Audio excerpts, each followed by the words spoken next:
So this is a review for the test coming up on Monday.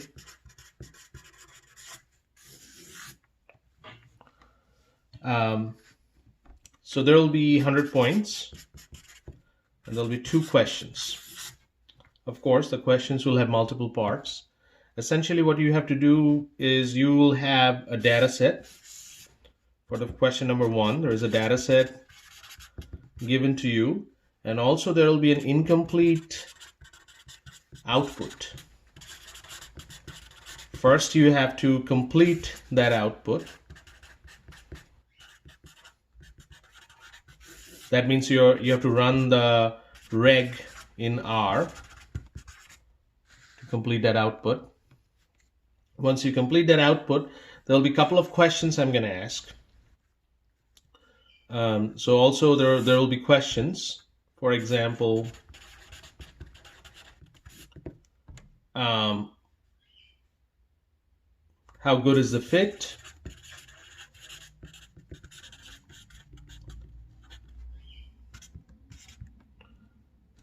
Is slope important in the model?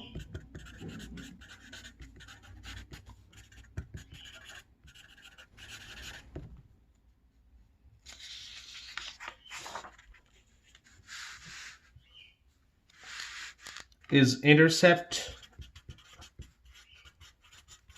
important in the model? Meaning, so what I'm asking here, remember the test 1, test 2, and test 3, those tests, this is for ANOVA. Those tests that I discussed in the last video, that's what I'm asking here. Is from the test 1 and the p-value, what would be your conclusion? From the test 2, the p-value, what would be your conclusion, like that.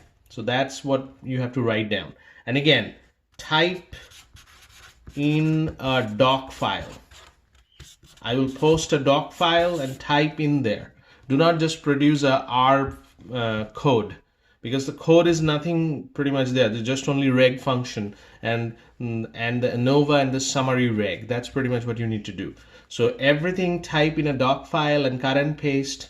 So copy paste relevant R code. That's what you need to do. I don't need a .r. I need a .doc, because I have a few of you, I couldn't even open that. So for the homework purposes. So doc file, type in your answers clearly and produce the R code and the output from R clearly, that what you have got from R.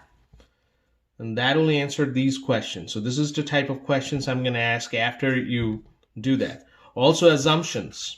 Remember the assumptions you did in R. One is Shapiro test and another is a BP test. I need those too. Again, the output, the p-value, and the R code, cut and paste into the doc file, in the exam file. So that's another aspect of it. The similar questions I'm going to ask in problem number 2. There's again a data set given to you. And then check whether regression is possible. What does that mean? Meaning that it's ANOVA p-value that I'm looking for. ANOVA p-value is the answer. Whether it's possible to have a regression. Meaning that in ANOVA, if the p-value is 0 or very small, that means that there is a regression line. That's what I want as an answer. Also assumptions, because assumptions are also important. If assumptions are not satisfied, then it's not possible to have a regression. But all this, and then finally summary reg, that'll give you the details of what are the B0, what are the B1, and also important is interpretation of B0 and B1. What does this mean in terms of, in Word? Write that down in Word, that what would be the interpretation of slope and intercept in the context of the problem, not just writing down that this is the value of the B0 and this is the value of the B1. We already know that, but what is the interpretation, what does this mean? And I explained that in details in that video, the previous lecture video, that how you can actually write that down in the context of a problem. That's important too. That's pretty much what is your test. And if you have any questions, then ask me. If you have any questions regarding the homework, you can ask that too. Homework